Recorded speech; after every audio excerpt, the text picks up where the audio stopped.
Hey everybody, this is Minion Soldier, and this is the Piracy Show. Now, of course, yesterday's show, the Millennium Falcon discussion, and I made a bit of a joke about this ship here, the Redeemer. Now, yes, I know they talked about the Redeemer on the dev chat on Monday, and the truth of it is there are problems. There are problems with the lower turret on the ship. There are problems with the interior, with the spacing and the sizing. And so there are a lot of issues that need to be overcome to bring the ship into production. And realistically, from my impression of both what they said and their kind of body and facial language, is that the chances of it even being begun in 2018 are slim and not going to happen. So I was injecting some humor into the situation involving the Redeemer. I like the Redeemer. I agree that the engine pods can be a little bit off-putting, but I have often said when people point that out, I say, if you simply took from almost any of the other competitors, if you took the engine pods off of one of them, stripped the engine pods off the Redeemer and stuck those ones on, would you be okay with that ship? And generally the answer is, well, yeah. And it does have a certain amount of undeniable firepower, and that's one thing that they did say on Monday, which is that the Redeemer is still going to be going towards a gunship, and that's the internal conversation, but once again, the actual work has not yet begun. So they're aiming in that direction, and they're having conversations about it. Of course, great place, Spectrum, the ship forums, great place to have a conversation, great place to put forward ideas for changes if you would like some. But yeah, I mean, they do seem to have their heads in the right place on the ship. Just when it comes to getting it done, they do, they do make a kind of a good case where they say, it's not a ship that's immediately needed. And right now, the state that the game is in, there are certain systems that are coming online that don't yet have ships, and there are certain ships that don't have systems.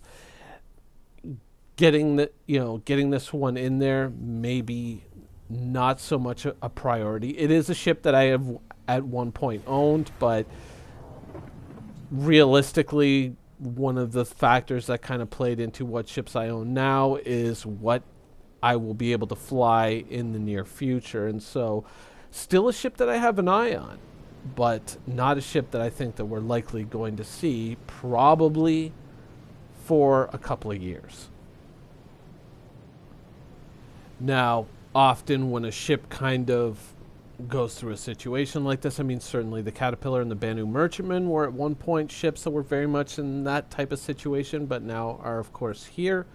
Or, sorry, one is here and one is slowly making its way here. When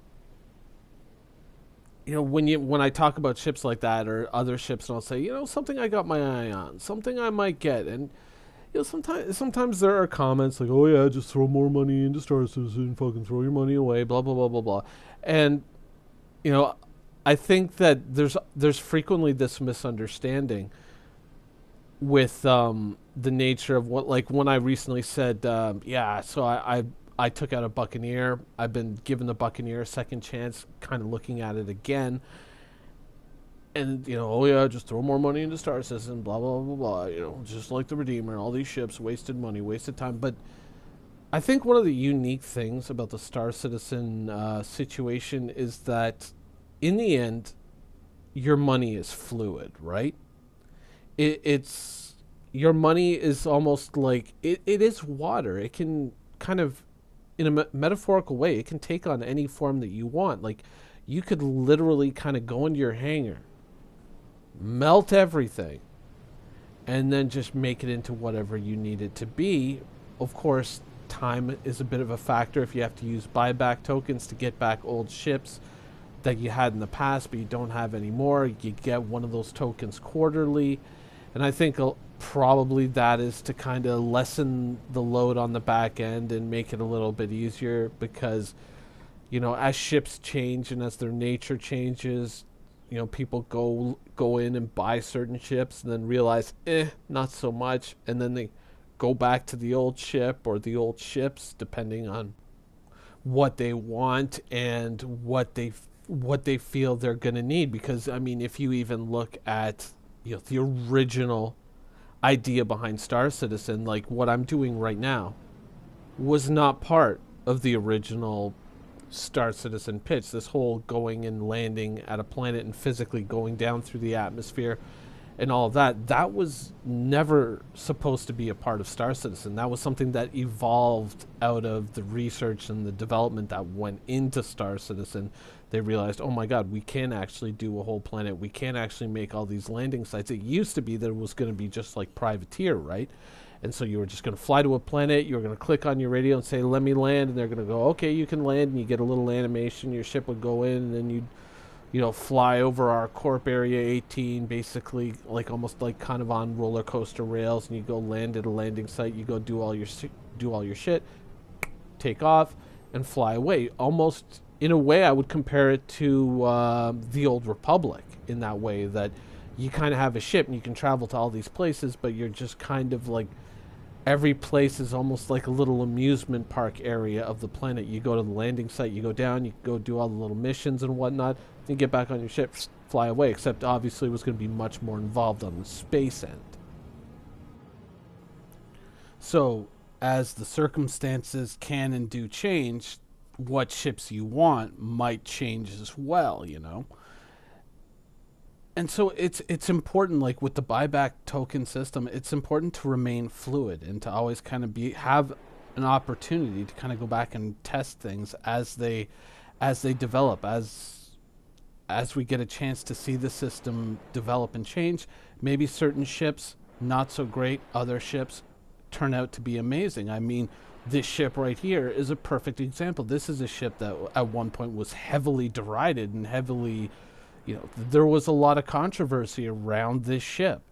But come 3.0 and its evolution and the release of the evolution of this ship, it has become like almost like the ship to play Star Citizen 3.0 in. Like, you cannot go anywhere and not see a bunch of cutlasses flying around. And in general, a lot of people love them. A lot of people really do love them. Some people say, oh, I kind of wish it had the looks of the old Cutlass. And to a certain extent, I agree. I miss the old Cutlass cockpit, certainly. But I can't, you know, I can't deny the gameplay of the new ship. There are certain issues. There are.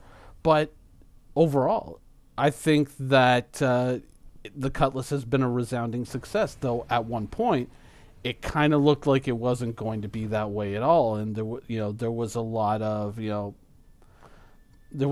of confrontation within the community over that ship. Certainly, which gave birth to the Buccaneer. Now, the Buccaneer is another example. It's a fighter that I have certain qualms with. I've gotten one again, and I'm testing it out. I didn't spend any money to get it. It was money that, well, you know, technically I had already spent on another ship and then probably melted and put into another ship and then into another ship to basically get all these LTI buyback tokens so that I can do, that I'm fluid. I can do whatever I want. Like when I show ships or I talk about I own this ship or I own that ship, I've owned quite a few ships within Star Citizen, and I've also melted quite a few ships and then used them to buy other ships and then go back and buy the other ship back again just so I have the tokens. I mean, truth be told, if all of a sudden, let's say they said, okay, NPC escorts are a thing. If you have the ships and if you have the game packages, you can now have NPC escorts to cover you while you do your missions, effective now. Or effective, well, for the purpose of this story, let's say effective in September. Let's say that they say September, guaranteed 100%, this is going to be a thing when you get your September update. Well, back when the Buccaneer first originally went on sale, I melted ships that I had no intention of really selling, and I bought 3 Buccaneer LTI tokens, and then I went melted those, and then bought the ships that I had back again. So I had the Buccaneer. I kept one in my hangar, got rid of the rest, got back the ships that I wanted. Boom. So this way, like, let's say we get to that September release, I can then use those buyback tokens between now and then, and I could buy back all 3 Buccaneers and use them as escorts with the NPCs. And so someone might look at that and say, oh, what's 3 Buccaneers going to really do for you? But if I'm flying with other Scum members and others have done similar things, if they have or if they haven't, then let's say the 3 of us are out flying with our cutlasses, but we've got 9 Buccaneers covering us. That might give someone who might be thinking of messing with us a moment of pause and allow us an extra moment to escape or to do whatever that we want to do in that situation. And it's that fluidity that is kind of one of the things that I really like about this, is that you can kind of move things around. I kind of wish there were more buyback tokens. I wish the rules were a little bit looser in that regard, but it's a good system, I think, to have, because some ships kind of don't pan out, or some ships kind of take too long. There are other more rewarding experiences that you can relatively easily slide into. So when you're looking at a ship like the Redeemer and they're saying like, oh, it would not this year. So at this point, we could probably say 2 years, give or take, before you would likely see a Redeemer. You really still have a lot of options out there if you've got the buyback tokens. You know, that $250 could represent a Cutlass and a couple of Avenger Stalker escorts, or it could represent any other kind of configuration of ships that you might want. I mean, maybe you're going to say, oh, well, you know what? I could actually use that, and I could buy a couple of Buccaneers, and I could buy, say, a Hornet Ghost. And then I could fly around in the Hornet Ghost, but I could like really kind of ratchet up the guns, go with a really heavy alpha layout, and I could just kind of send in those Buccaneer escorts to attack somebody, and they're like, oh, 2 Buccaneers, I'm going to fight these Buccaneers. And then while their back is turned, slip in with the Ghost and hit them with a high alpha shot, and, you know, just knock them out or damage them really badly, and use that as some kind of a tactic. You know, think of things that way. Kind of try to stay fluid and don't get too fixated on one ship, and look at different ideas and different things that people are exploring. And when you're out there and you're looking at ships, and you hear people saying, oh, I bought, 5 of these or 6 of those or whatever, and you're like, what the hell?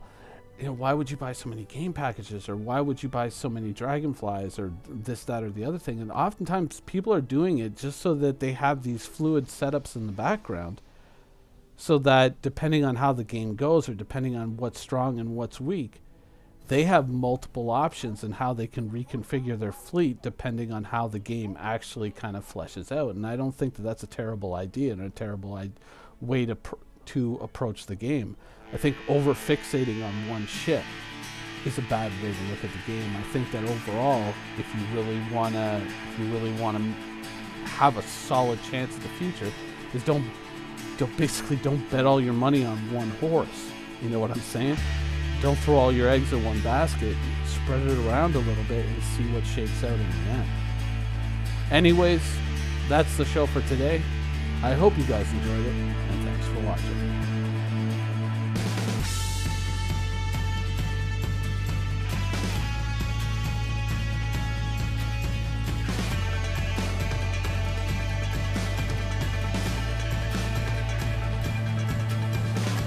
Thank you for watching. So if you want to keep up with the latest and greatest in Star Citizen and Squadron 42's development, please follow us on our social media channels. See you soon.